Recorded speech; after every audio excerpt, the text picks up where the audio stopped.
오늘 본문은 사무엘하 15장부터 19장까지인데 너무 길기 때문에 18장 33절 한 절만 제가 읽겠습니다. 왕의 마음이 심히 아파 물루로 올라가서 우니라. 저가 올라갈 때 말하기를 내 아들 압살롬아, 내 아들 압살롬아, 내가 너를 대신하여 죽었다면 압살롬 내 아들아 하였더라.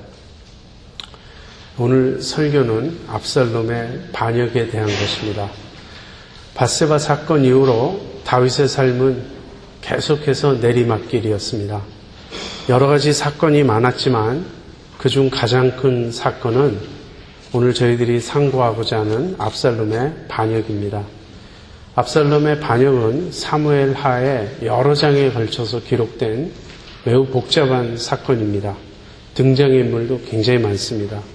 그래서 그 모든 것을 자세히 다루는 것은 너무 많은 시간이 걸리기 때문에 오늘은 요점만 살펴보려고 합니다.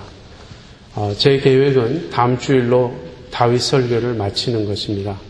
그래서 오늘 압살롬을 다루고 이제 다음 주일에는 다윗의 생애를 전반적으로 다시 한번 훑어보는 그런 시간을 갖도록 하겠습니다. 여러분이 그 압살롬 사건을 얼마나 자세히 아시는지 모르겠어요. 만약에 잘 모르신다면 성경을 한번 쭉 읽어보시기 바랍니다.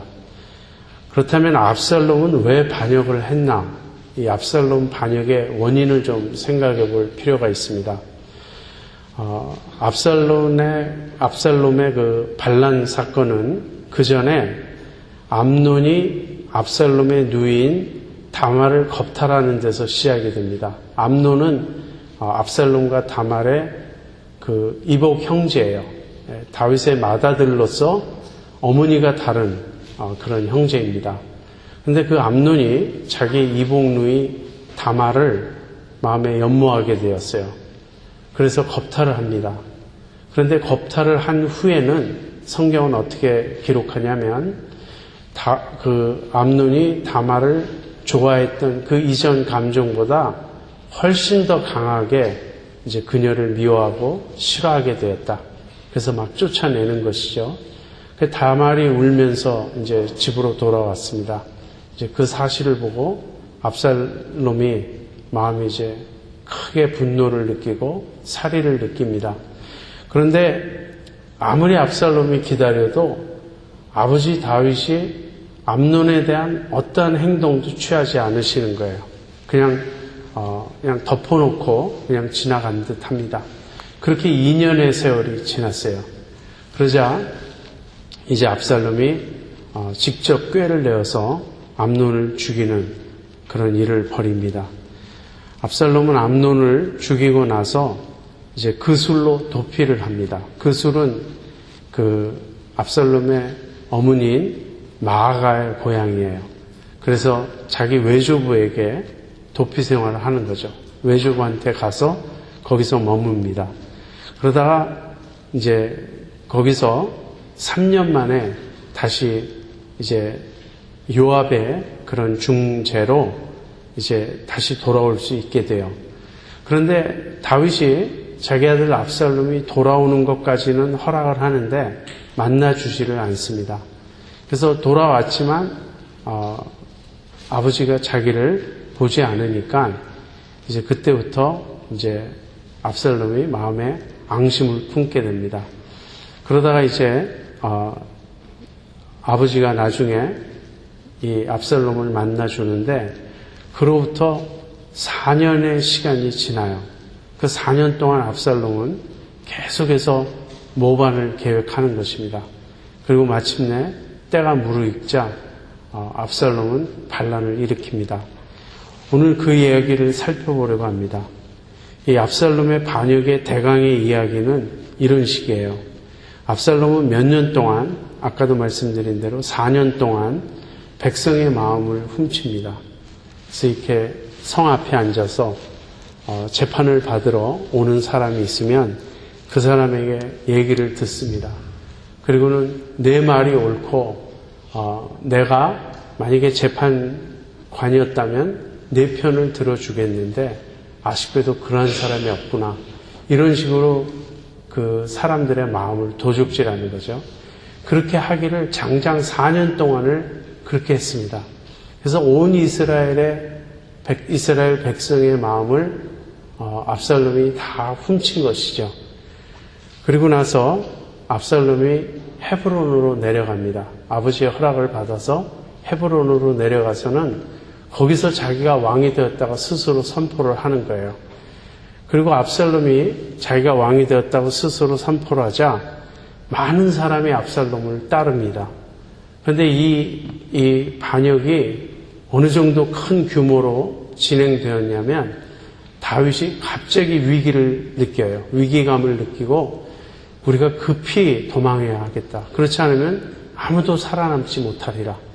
그래서 이제 다윗이 자기의 측근들을 데리고 예루살렘을 빠져나가 이제 급히 도망을 갑니다. 다윗이 도망가고자 하는 목적지는 마하나임이라는 북쪽에 있는 이제 그 성읍인데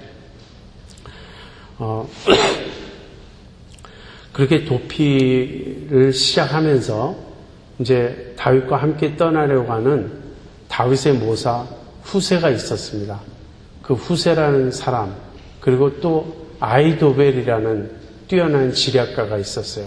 근데 이 아이도벨은 압살롬의 편에 서 있었습니다. 그래서 다윗이 후세에게 이렇게 말을 합니다. 지금 내가 나와 함께 가는 것은 나에게 도움이 되는 게 아니라 내게 누를 끼치는 것이다.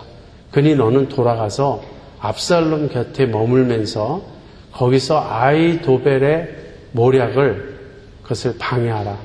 아이도벨의 모략이 무효화되게 하라. 이제 그런 지시를 내립니다. 그래서 후세가 다시 돌아가서 압살롬 곁에 있게 되죠.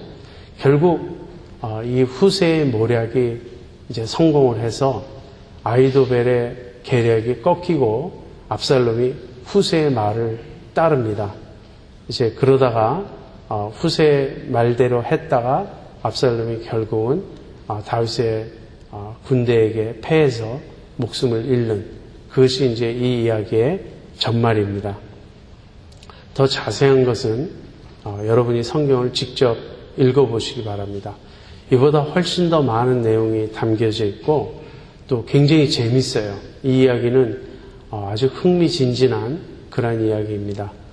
근데 지금 우리가 이 이야기를 구체적으로 다룰 시간이 없어요.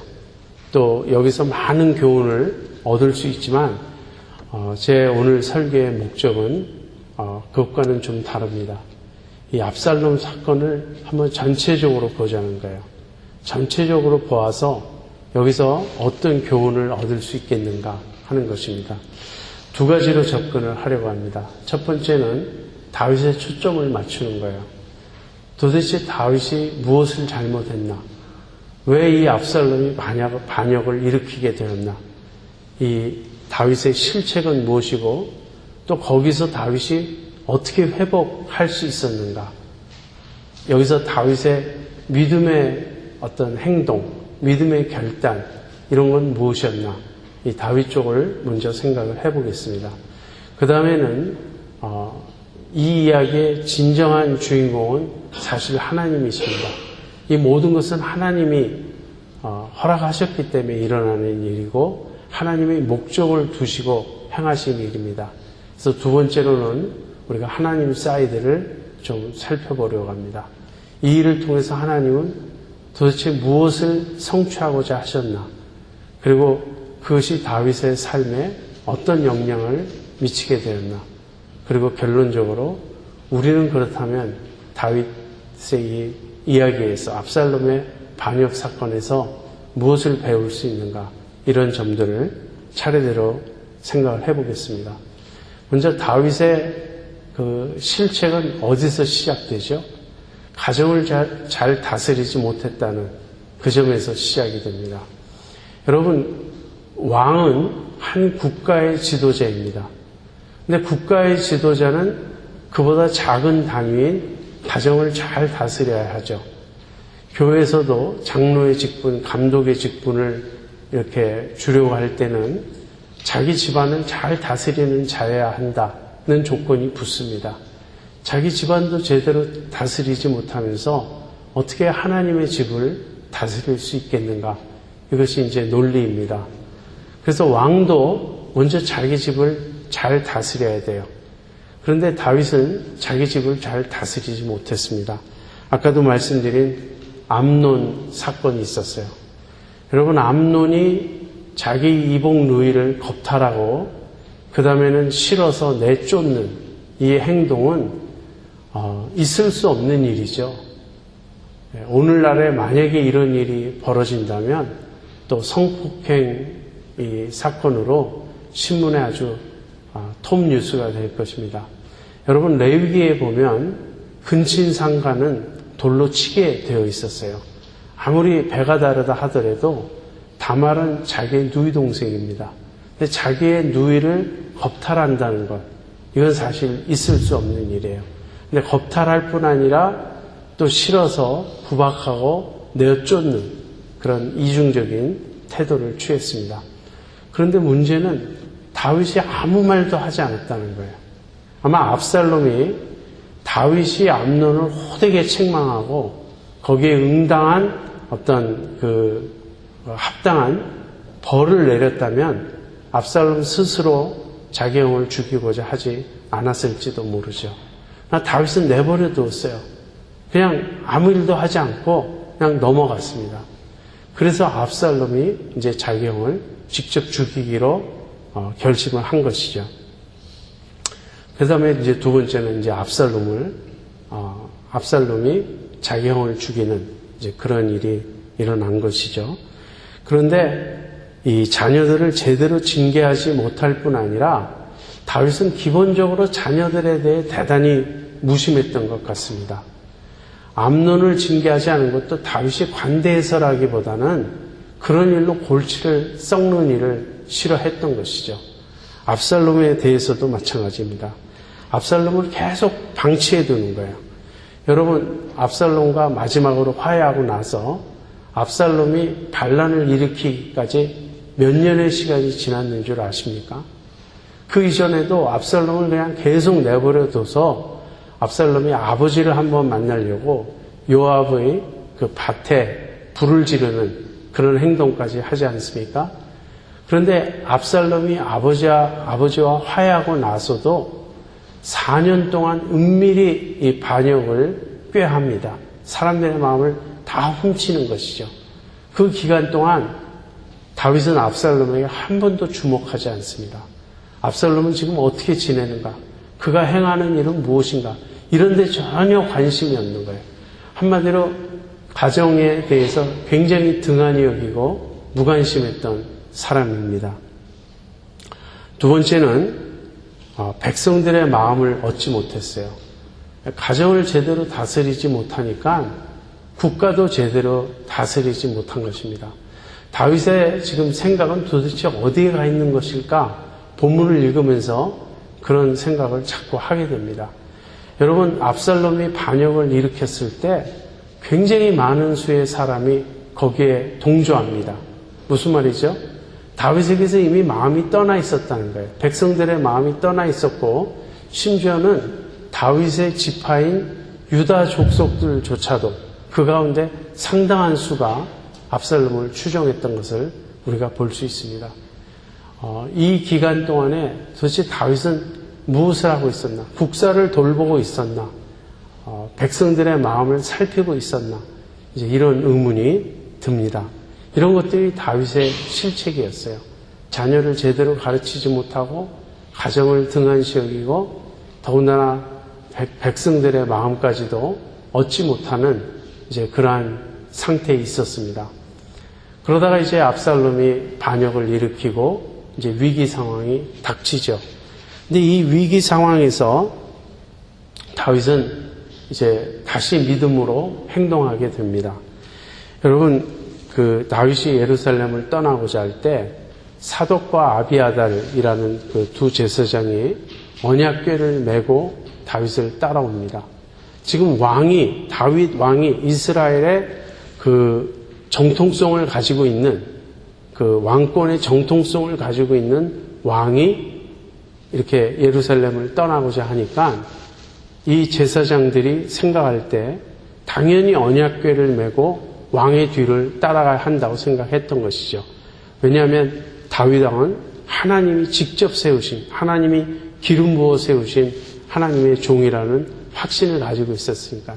그래서 언약궤를 메고 다윗을 따라갑니다. 그런데 여러분, 제사장이 다윗을 따라오면 에봇도 따라오죠.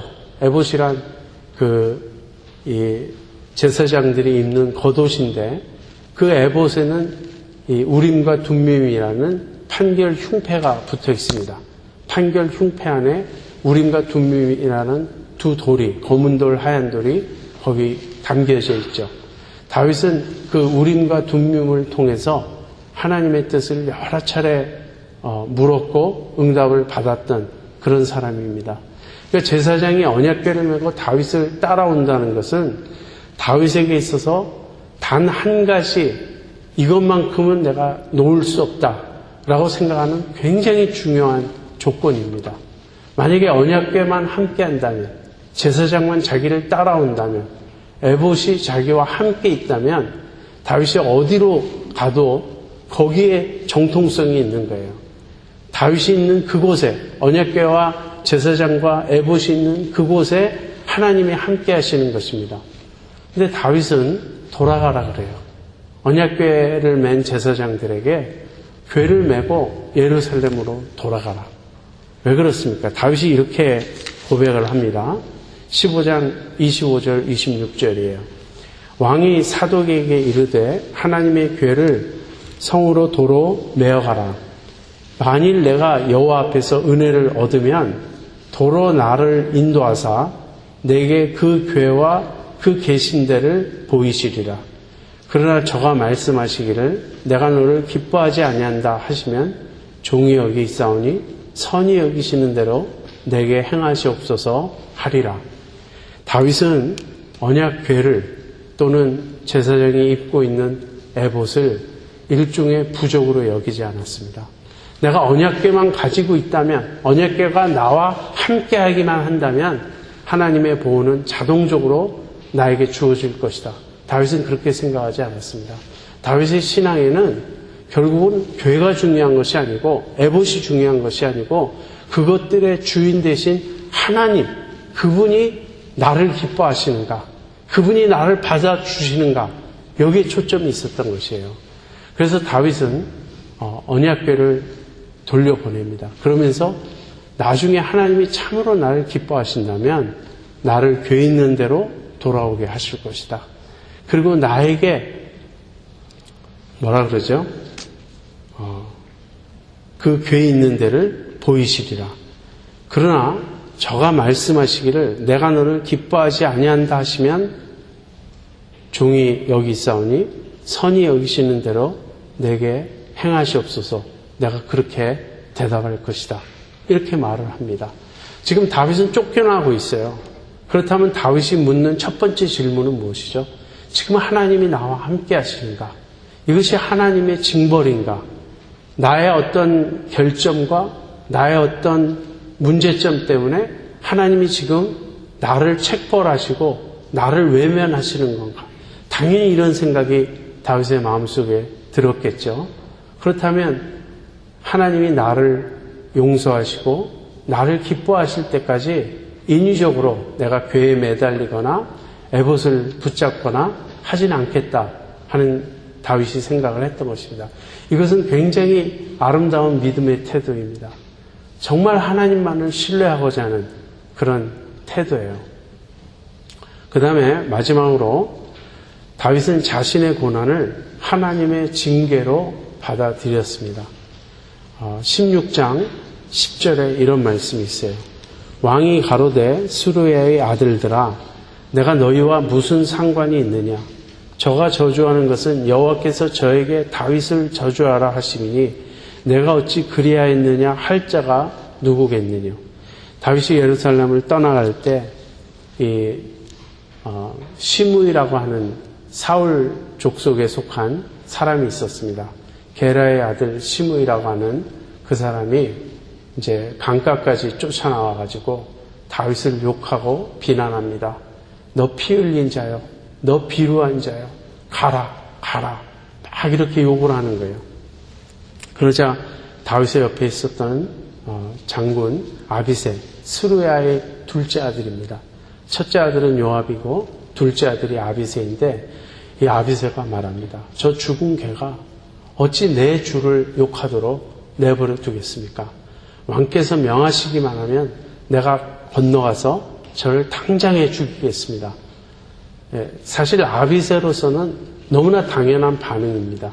자기가 그토록 존경하고 섬기고 있는, 자기가 모시고 있는 자기의 주인을 그런 식으로 모독하고 욕하는 그런 사람을 살려둘 수 없는 것이죠. 그런데 다윗이 이렇게 대답하는 거예요. 스루야의 아들들아, 내가 너희와 무슨 상관이 있느냐? 저가 저주하는 것은 여호와께서 저에게 다윗을 저주하라 하심이니 내가 어찌 그리하였느냐 할 자가 누구겠느냐? 지금 다윗은 시므이의 저주의 말에서 하나님의 책망을 듣고 있는 거예요. 하나님이 저에게 나를 저주하라고 시키신 것이다. 이것은 굉장한 영적 통찰력입니다. 여러분, 내가 아무리 믿음이 있다 해도 이런 궁지에 몰렸을 때 누군가가 나에게 너는 믿음이 없어서 그래, 또는 지금까지 네가 행한 모든 것은 다 위선이고 가짜야, 이런 공격을 받으면 우리는 견디지 못합니다. 우리 마음속에는 어떠한 생각이 작용을 하냐면, 그러지 않아도 내가 힘든데 위로는 해주지 못할 망정 어떻게 나를 저주할 수 있는가, 이런 반발심이 있는 것이죠. 다윗의 위대한 점은 이럴 때 하나님을 생각한다는 거예요. 이 모든 상황에서 하나님이 지금 하시는 일이 아니겠는가, 하나님이 나를 이렇게 시므이를 통해서 저주하고 계신 것이 아니겠는가. 그러면서 다윗이 이런 말을 합니다. 내가 이 시므이의 저주를 듣고 반발하지 않고 그걸 그대로 받아들이면 혹시 하나님이 나를 어여삐 보시지 않겠는가. 지금이라도 하나님 앞에 하나님이 기뻐하시는 행동을 하고 싶다는 것입니다. 자, 이것이 다윗의 실책과 회복이라는 그런 내용이에요. 다윗이 가정도 제대로 다스리지 못하고 나라도 제대로 다스리지 못했습니다. 그러한 실책이 분명히 있어요. 그럼에도 불구하고 다윗은 고난과 역경이 임했을 때 거기서 하나님의 손을 찾고자 했던 것입니다. 자, 우리가 이제 다윗 쪽을 살펴보았는데 그럼 다음에 하나님 사이드를 한번 생각해 보겠습니다. 먼저 우리가 주목하게 되는 것은 다윗에게 예고하신 재앙을 그대로 내리고 계시다는 거예요. 이미 하나님은 선지자 나단을 통하여 이러한 일이 앞으로 다윗의 집안에 계속 일어날 것이라고 예언을 하셨습니다. 사무엘하 12장 10절과 11절입니다. 이제 내가 나를 업신여기고 햇사람 우리아의 철을 빼앗아 내 철을 삼았은즉 칼이 내 집에 영영이 떠나지 아니하리라 하셨고, 여호와께서 또 이처럼 이르시기를 내가 네 집에 재화를 일으키고 내가 네 처들을 가져 내 눈 앞에서 다른 사람에게 주리니 그 사람이 네 처들로 더불어 백주에 동침하리라. 여러분, 다윗이 쫓겨난 후에 이제 아히도벨이라는 아까 제가 말씀드린 그 모사가 압살롬에게 이런 제안을 합니다. 그 왕이 남겨놓고 간 후궁들을 백성들 보는 앞에서 그들과 동침하십시오. 만약에 압살롬이 그렇게 선왕의 후궁들을 취하고 선왕을 공개적으로 모욕하면 온 이스라엘 백성의 마음이 압살롬 당신에게 돌아올 것입니다. 이제 이런 모략을 냅니다. 그래서 압살롬이 실제로 그렇게 해요. 그 다윗의 후궁들을 모든 사람이 보는 앞에서 지붕 위에 그 자리를 만들고 거기서 그 후궁들과 동침하는 그런 끔찍한 일을 벌입니다. 칼이 내 집에 영영이 떠나지 아니하리라. 압살롬이 암논을 죽이죠. 그 다음에 압살롬은 또 요압에게 죽임을 당하죠. 또 나중에 가서 아도니아도 솔로몬에게 또 죽임을 당하죠. 계속 이렇게 형제 간에 죽고 죽이는 그런 일이 반복되고 계속해서 이 다윗의 가문에는 피 흘리는 일이 있어 왔습니다. 자, 이 모든 것은 그러니까 결국은 하나님이 예언하신 대로 된 거예요. 새삼스러울 것도 없고 또 뜻밖의 일이 아닌 것입니다. 만약에 다윗이 그때 나단의 그 예언의 말을 귀담아 듣고 마음에 새겨두었다면 이게 하나님이 하시는 일이구나 그것을 알았을 것입니다. 여러분, 하나님이 하셨어요. 하나님이 압살롬을 충동해서 이런 반역을 일으키게 하신 것입니다. 그렇다면 우리가 던지는 질문은 이것이에요. 왜 하나님이 이런 어려움을 주시는가? 왜 하나님이 이런 재앙을 다윗에게 겪게 하시는가 하는 이런 질문이 이제 우리에게 떠오르게 됩니다. 이제 그 이야기를 잠시 후에 하겠습니다. 근데 그 전에 먼저 하나님이 이 역경과 이 환난에서 다윗을 건지십니다. 다윗을 구원해 주세요. 그 방법은 압살롬의 마음을 이제 둔하게 하시는 것이에요. 아까 말씀드린 대로 다윗에게는 모사가 2명이 있었습니다. 하나는 아히도벨이고 하나는 후세예요. 그런데 아히도벨은 압살롬을 따라서 반역에 가담했고 후세는 다윗의 지령을 받고 마치 압살롬과 함께 하는 듯 이렇게 꾸민 채 다시 돌아왔습니다. 그래서 이제 아히도벨이 먼저 압살롬에게 꾀를 내는 거예요. 지금 자기에게 군사 얼마를 주시면 자기가 다윗을 지금 당장 쫓아가겠다. 지금 다윗은 너무나 피곤하고 다윗의 군사들도 다 지쳐 있으니 우리가 번개같이 그들을 쳐서 습격하면 다윗을 죽일 수 있고 그 다음에 다윗과 함께한 자들을 다 도로 찾아올 수 있을 것이다. 아히도벨의 이 계략은 사실 정확합니다. 상황이 그러했어요. 만약에 그때 압살롬이 아히도벨의 이 모략에 따라갔다면 다윗은 그걸로 끝났을 것입니다. 그런데 이 압살롬이 이제 아히도벨의 그 계략을 듣고 나서 그럼 후세 이야기도 좀 들어보자.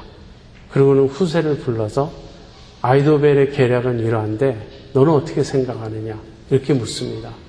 그때 후세가 이렇게 대답을 해요. 평소 이제 아히도벨은 그 이스라엘에서 가장 지략이 뛰어난 자로 이제 알려진 자인데 이번만큼은 아히도벨의 그 계략이 선하지 못합니다. 후세가 이렇게 대답합니다. 만약에 지금 당장 치러 간다면 다윗과 그의 부하들은 지금 성이 나 있고 굉장히 지금 신경질적이고 예민해 있기 때문에 그들을 치는 것은 지금은 적당한 때가 아닙니다. 다윗은 용사 아닙니까? 다윗은 지략에 능한 사람이 아닙니까? 지금 다윗이 백성과 함께 있을 것이라고 생각하십니까? 절대 그렇지 않습니다. 다윗은 홀로 굴이나 어떤 이런 데 따로 숨어 있을 것입니다. 그리고 다윗의 용사들은 다 아주 백전노장 아닙니까? 그들이 만약에 이 아히도벨이 끌고 간 그 선봉대를 쳐서 패하게 하면 그들을 쳐서 무너뜨리면 그때는 어떻게 되겠습니까? 그러면 압살롬의 군대들은 다 용기를 잃고 사기가 꺾여서 그 다음에는 전세가 역전될 수 없는 그런 상황이 되지 않겠습니까? 그러면서 자기의 의견을 말하는 거예요. 내 의견에는 단에서부터 브엘세바까지, 단은 이스라엘의 최북쪽에 있는 도시입니다. 브엘세바는 가장 남쪽에 있는 최남단의 도시예요.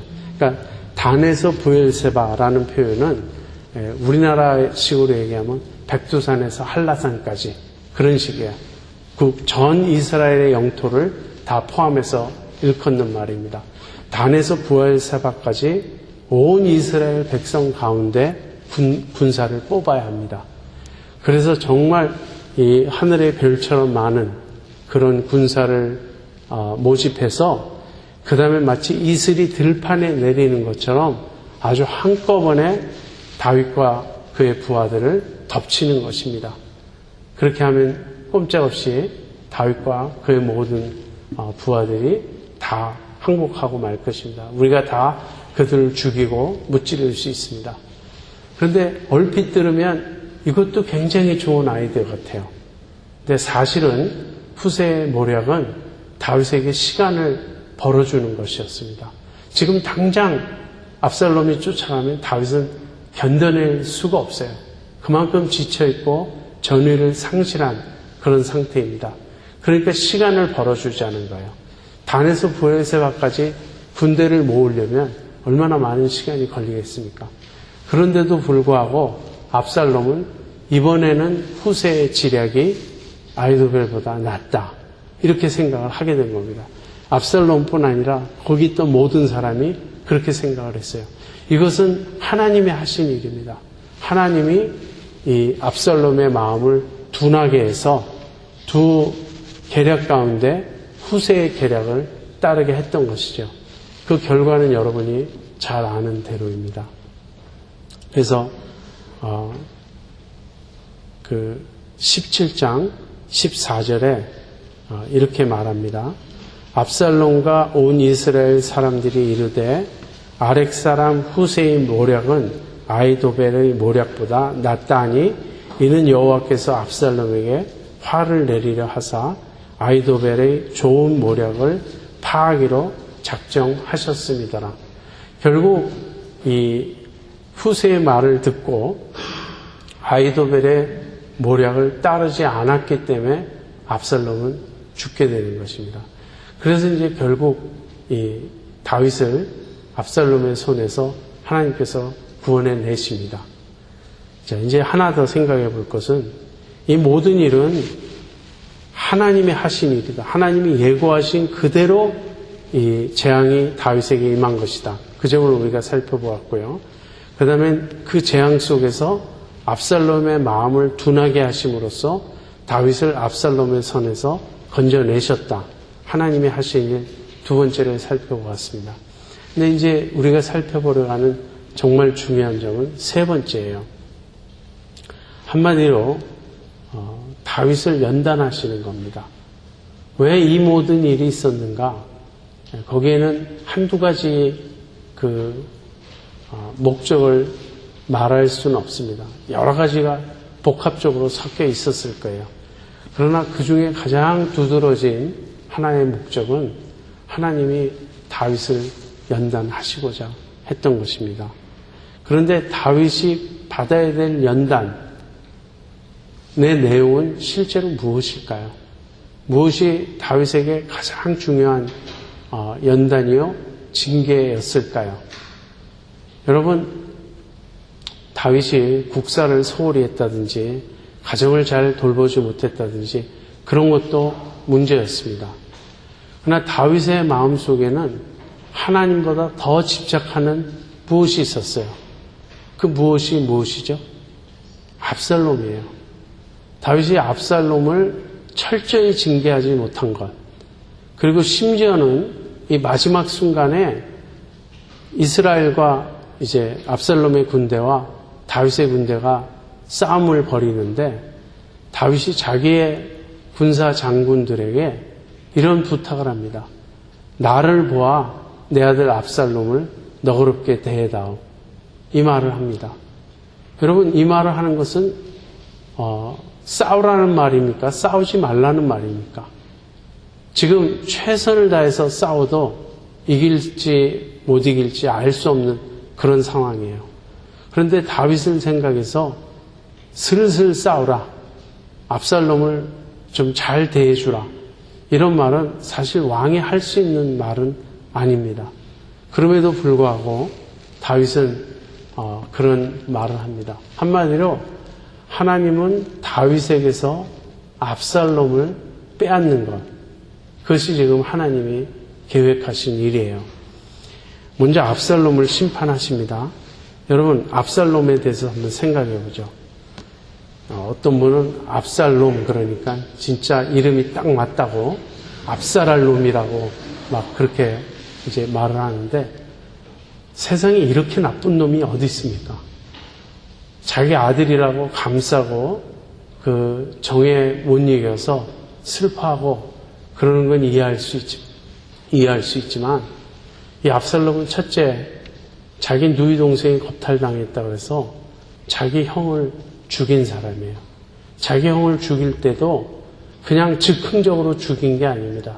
계획을 세우고 계략을 세워서 아주 치밀하게 자기 형을 죽인 사람이에요. 그리고 나서도 반란을 일으킬 때 얼마나 치밀하게 준비합니까? 4년 동안 온 이스라엘의 마음을 도둑질하면서 천천히 그렇게 자기의 계략을 이제 밀고 나가는 아주 그 냉철한 사람이에요.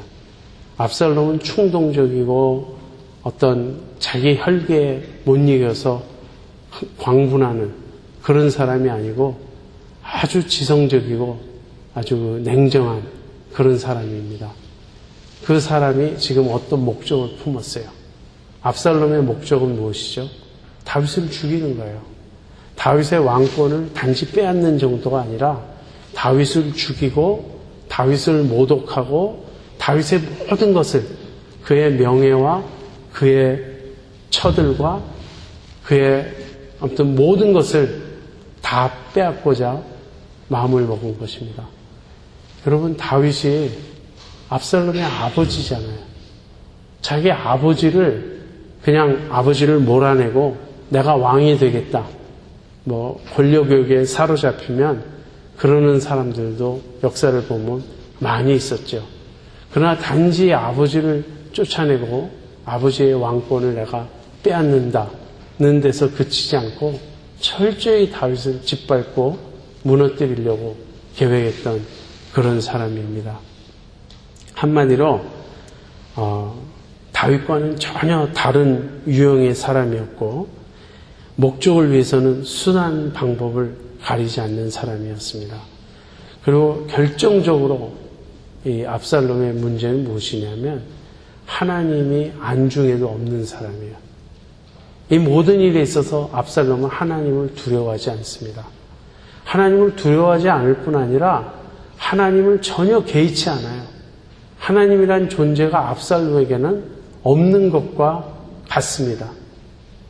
여러분, 그러니까 하나님이 압살롬을 심판하셨어요. 그런데 이제 다윗과 압살롬의 관계를 한번 생각해 보죠. 다윗이 내 아들아 압살롬아, 내가 너를 대신해서 죽었더라면 막 이렇게 슬퍼할 때 이제 주석이나 참고서를 보면 두 가지 입장이 나뉩니다. 다윗의 그러한 슬픔을 긍정적으로 오히려 좋게 보는 그러한 해석이 있어요. 이것이야말로 다윗이 연민을 다시 느낄 수 있는 것이고, 다윗이 어떤 진정한 인간성을 회복하는 모습이 아닌가, 이제 그렇게 보는 해석이 한쪽에 있고요.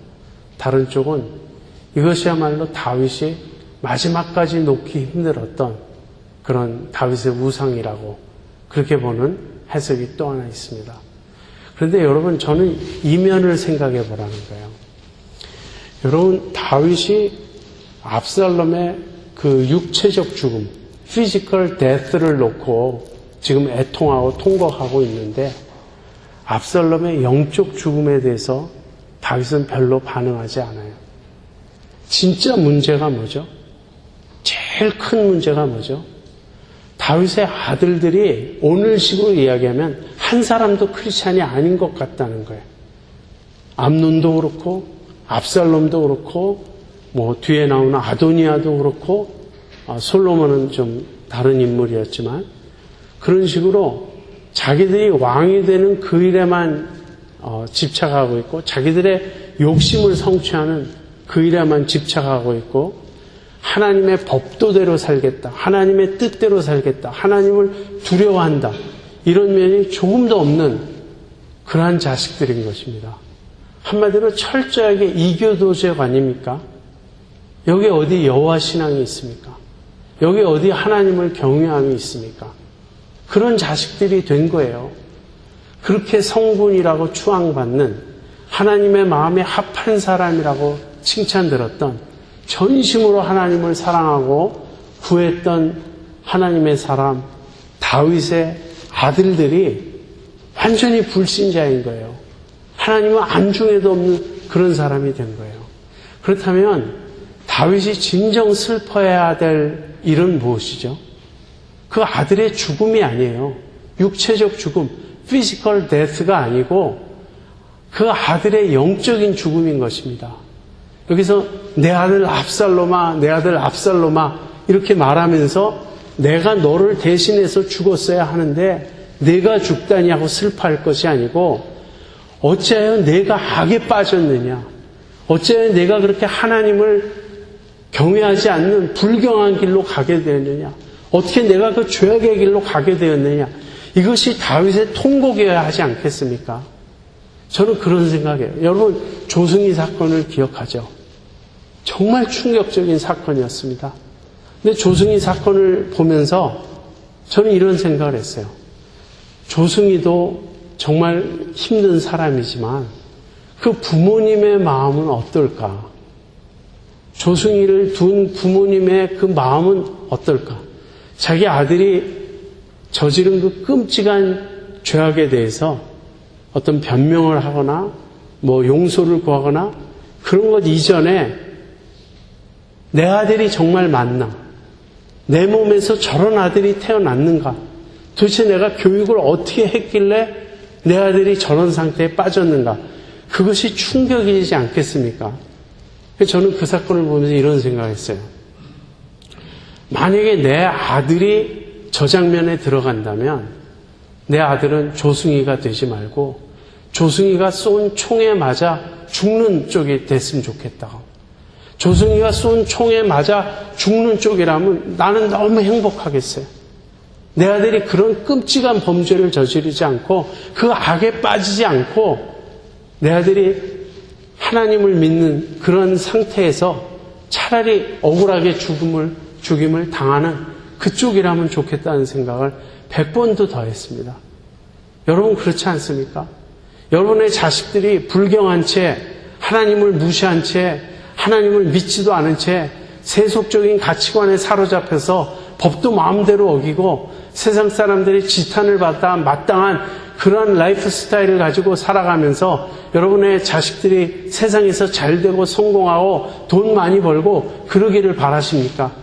아니면 여러분의 자식들이 경건하게 살면서 물질적으로는 가난할 수도 있고 사람들에게는 좀 무시당할 수도 있고 세상에서 살아가는 삶은 어려울 수도 있지만 믿음을 지키기를 원하십니까? 여러분 압살롬은 그 외모가 출중했다고 성경은 말하고 있어요. 압살롬의 아마 어머니인 마아가가 굉장한 미인이었던 것 같아요. 그러니까 그 여동생 다말도 그렇게 어트랙티브한 여인이었지 않습니까? 그리고 압살롬 너무 잘생겼어요. 뭐 매년 머리 깎는 날이 있는데 그 머리를 깎으면 무게가 엄청났다고 합니다. 저처럼 이제 머리가 다 빠져가다 보면 머리 많은 게 굉장히 좋은 복이라는 생각을 하게 돼요. 여러분, 이 수치 많고 머리가 아주 까맣고 윤기 흐르는 그런 사람 보면 참 젊습니다.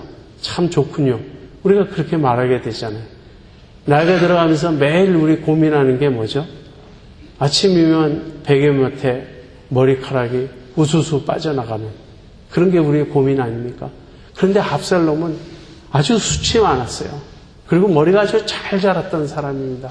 외모가 출중했던 사람입니다. 그래서 다윗은 압살롬을 사랑했던 거예요. 그런데 다윗이 압살롬을 사랑한 그 사랑은 의로운 사랑이 아니에요. 그건 그냥 본능적인 아버지의 감상적인 사랑이지 거기엔 의가 없습니다. 정말 다윗이 압살롬을 진정 의롭게 사랑한다면 압살롬의 타락 때문에 애통해야 옳습니다.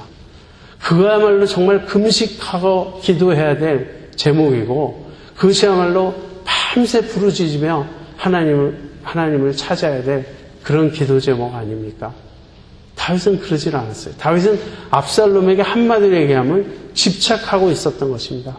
영어로는 attached 되어 있었어요. 한마디로 압살롬과 그 정을 떼지 못하고 인간적인 정, 감성적인 정에 매여 있었던 것입니다. 그러니까 압살롬이 죽었을 때 내 아들 압살롬아, 내 아들 압살롬아 그렇게 통곡을 하죠. 여러분, 우리가 다윗의 입장에 있을 때 다윗처럼 그렇게 느끼지 않으리라는 법은 없습니다. 저는 충분히 다윗을 이해할 수 있어요. 그러나 하나님이 내 마음 첫자리에 계시다면 지금 다윗이 보이는 반응은 믿음의 반응이라고 할 수 없어요. 누구든지 나를 따라오려거든 자기 부모나 처자나 형제나 심지어는 자기 목숨까지도 미워하지 아니하면 능히 나의 제자가 되지 못하고 주님 그렇게 말씀하셨습니다. 다윗이 정말 하나님의 종으로서 하나님의 아들로서 하나님의 일꾼으로서 하나님이 정하신 이스라엘 백성의 왕으로서 전심으로 하나님의 뜻을 구한다면 지금 보이는 이러한 통곡, 이러한 애통함은 다윗과는 정말 거리가 먼 참으로 비다윗적인 그런 모습이라는 것을 우리가 알아야 됩니다. 그래서 하나님은 다윗에게서 압살롬을 뺏어 가시는 거예요. 압살롬을 다윗이 얼마나 슬프고 얼마나 아프고 얼마나 괴롭든지 간에 그 마음에서 압살롬을 뽑아내시는 겁니다. 뽑아낸 그 자리에 피가 흐르고 상처가 생기고 그 아리고 쓰리고 아픈 것은 말할 수 없죠. 그러나 하나님은 그 모든 걸 통해서 선을 이루고자 하셨습니다. 그 선이 뭔지 아십니까? 솔로몬입니다. 하나님은 솔로몬에게 다윗의 왕권을 물려줄 그런 생각을 하고 계셨습니다. 나중에 다윗은 솔로몬에게 왕권이 돌아가게 합니다. 만약에 압살롬이 계속 살아 있었다면 솔로몬이 왕이 될 수 있었을까요? 지금 서열로는 암논 다음에 둘째 아들이 있었어요. 그런데 둘째 아들에 대한 이야기는 전혀 나오지 않는 걸 보면 그는 어렸을 때 죽었음이 틀림없습니다. 그 다음이 압살롬이에요. 압살롬이 이렇게 왕권을 찬탈하려고 스스로 나서지 않았어도 기다리고 있으면 왕이 되는 것입니다. 그런데 그렇게 하지 않았어요. 그 다음 차례인 아도니아 역시 자기가 왕권을 찬탈하려고 했다가 덕분에 더 빨리 왕권이 솔로몬에게 넘어가지 않습니까? 하나님의 뜻은 솔로몬에게 있었어요. 이 모든 일을 통해서 하나님은 당신의 선을 이루어가고 계셨던 것입니다. 여러분, 압살롬 사건을 여러 각도에서 우리는 해석할 수 있습니다. 거기서 여러 가지 교훈을 얻을 수 있습니다. 저는 압살롬이 다윗에게 어떤 의미인가 거기에 좀 초점을 맞춰보고 싶었습니다. 하나님이 왜 압살롬의 반역 사건을 허락하셨는가? 그것은 압살롬을 심판하시기 위함이었습니다. 그리고 다윗의 마음에서 압살롬을 제거하시기 위함이었습니다. 여러분에게는 압살롬이 없습니까? 여러분이 자연적으로 집착하는 그러한 여러분의 압살롬은 없습니까? 그 압살롬 때문에 슬피 울며 감상적이 되며 속으로 마음 아파하며 애통하지만 사실은 끊어버려야 될 그러한 대상인 압살롬은 없습니까? 그것이 꼭 사람이 아니더라도 괜찮아요. 그것이 물건이든 아니면 어떤 직책이든 무엇이든 간에 여러분 교묘하게 우리의 마음을 하나님으로부터 멀어지게 하고 우리의 마음을 사로잡는 압살롬, 진정한 우상이 우리들의 삶에는 많이 있을 수 있습니다.